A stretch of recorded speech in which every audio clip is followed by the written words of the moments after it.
Hola, a ver, pensemos en esto un momento. Hoy vamos a desentrañar el poder del pensamiento crítico. Y es que esta es una habilidad que va mucho más allá de pasar un examen. Es fundamental para navegar el mundo tan complejo en el que vivimos. Bueno, empecemos. Miren esta frase, qué potente. Es del ensayista costarricense Isaac Felipe Azofeifa. Y aunque le escribió hace ya varias décadas, tiene una fuerza increíble hoy en día, ¿no creen? Nos habla directo, al centro del reto que significa enfrentar un mundo que no para de cambiar. Para meternos de lleno en este tema, vamos a usar como base su ensayo Invitación al diálogo de las generaciones. Lo interesante es que él no lo presenta como una clase o un sermón, para nada. Es más bien como una conversación muy íntima con sus nietos, Rafael, María, Pablo y Ana. Lo que Azofeifa busca es precisamente tender un puente, o sea, conectar la sabiduría y las vivencias de su tiempo con las preguntas y los desafíos del nuestro. Es una invitación a que pensemos juntos sobre el futuro, uniendo dos mundos que a simple vista podrían parecer muy, pero muy distintos. Y claro, para entender a fondo mensajes tan profundos como el de Azofeifa, necesitamos las herramientas correctas. Vamos a revisar algunas habilidades que son clave para las pruebas nacionales, pero veámoslo de una forma más entretenida, como si fuéramos una especie de detectives de textos.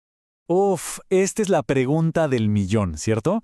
¿Cómo le hacemos para ir más allá de las palabras que están impresas y captar la intención real del autor?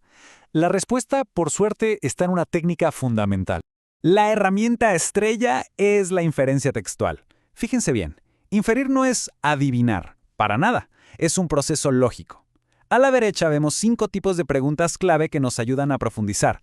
¿De quién se habla? ¿Por qué pasó esto? ¿Qué podría pasar después? O incluso, ¿cuál es el mensaje de fondo? Hacernos estas preguntas nos obliga a juntar las pistas del texto con lo que ya sabemos para armar el rompecabezas completo. Aquí la diferencia se ve clarísima. El sentido explícito es la información que está en la superficie.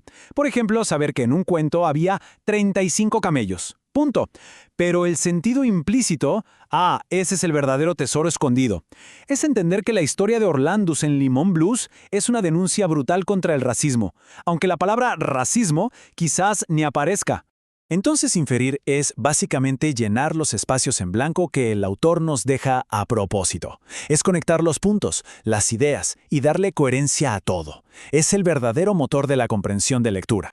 Y ojo, que los autores no solo dejan pistas, también usan sus armas secretas para hacernos sentir y pensar, los famosos recursos retóricos.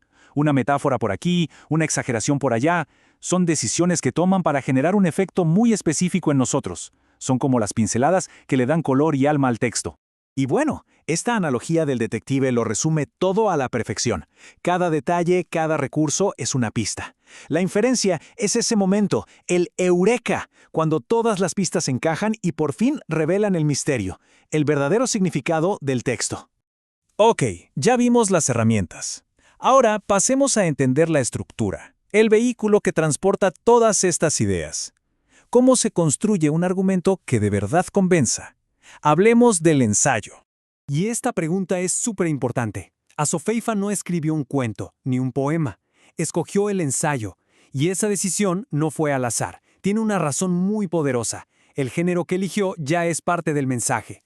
Es que el ensayo es el espacio perfecto para el diálogo. Permite algo genial, combinar la voz personal, esa reflexión íntima, con la fuerza de los argumentos bien pensados. No busca imponer una verdad, sino invitar a la reflexión, justo lo que Azofeifa quería hacer. Y su estructura clásica es como un mapa que nos guía en un viaje. La introducción nos dice, vamos para allá. El desarrollo nos muestra todo el camino, con sus paradas, sus pruebas y sus paisajes. Y la conclusión nos hace mirar atrás y decir, claro, llegamos. Pero ahora vemos todo con otros ojos. Es un viaje lógico y persuasivo. Este mapa mental lo resume genial. Vean cómo se conecta todo. Por un lado, es un texto reflexivo, muy personal. Pero su finalidad es siempre argumentar, convencer. Su propósito final no es solo informar, sino despertar el pensamiento crítico en quien lo lee. Y estas son las características que lo hacen tan especial. Fíjense, puede ser breve, tratar cualquier tema, pero siempre con rigor. Permite una estructura flexible y, quizás lo más importante, deja que brille la voz propia del autor. Es una mezcla perfecta entre el arte y la lógica. Y aquí es donde todo lo que hemos hablado cobra un nuevo sentido. Vamos a traer el diálogo de Asofeifa a nuestro mundo, al de hoy. ¿Cómo han cambiado los retos para comunicarnos desde su época hasta la nuestra? Pensemos un segundo en esto. Si Asofeifa, con la tecnología de su tiempo, ya sentía que el cambio era veloz y radical, ¿qué palabra usamos para lo de hoy? Es exponencial. El desafío de comunicarse y entenderse no desapareció, solo se transformó y, diría yo, se intensificó. Y este cuadro lo deja clarísimo. En tiempos de Asofeifa, la gran preocupación era la brecha entre generaciones, los cambios de valores. Hoy, a eso tenemos que sumarle las noticias falsas, la desinformación a propósito y estas burbujas que nos encierran solo con la gente que piensa como nosotros.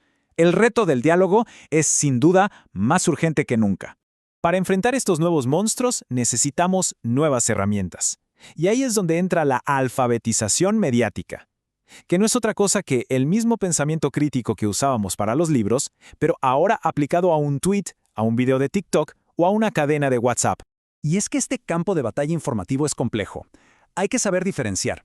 Por ejemplo, una cosa es la misinformación, que es cuando alguien comporta algo falso sin mala intención por error. Y otra muy distinta es la desinformación, que es crear y esparcir mentiras a propósito para hacer daño. Y a eso súmenle cosas nuevas y peligrosas como los deepfakes. Ser un ciudadano digital responsable hoy significa saber identificar estas amenazas. Así llegamos al corazón de todo esto. Todas estas ideas, desde un ensayo literario hasta los medios digitales, al final del día apuntan a una sola y gran habilidad maestra. Y el punto clave es este. La habilidad que usamos para leer entre líneas en un poema es exactamente la misma que necesitamos para detectar una noticia falsa. Es esa capacidad de detenerse y preguntar, ¿quién dice esto? ¿Por qué lo dice? ¿Qué intereses puede haber detrás? Es el poder del análisis crítico. Asofeifa nos dejó una invitación al diálogo. Hoy, esa invitación está más vigente que nunca. La habilidad de analizar, de cuestionar, de entender, es la base para cualquier conversación que valga la pena. La pregunta final, entonces, no es solo para un examen, es para la vida. Con estas herramientas en mano, ¿qué conversaciones se pueden iniciar?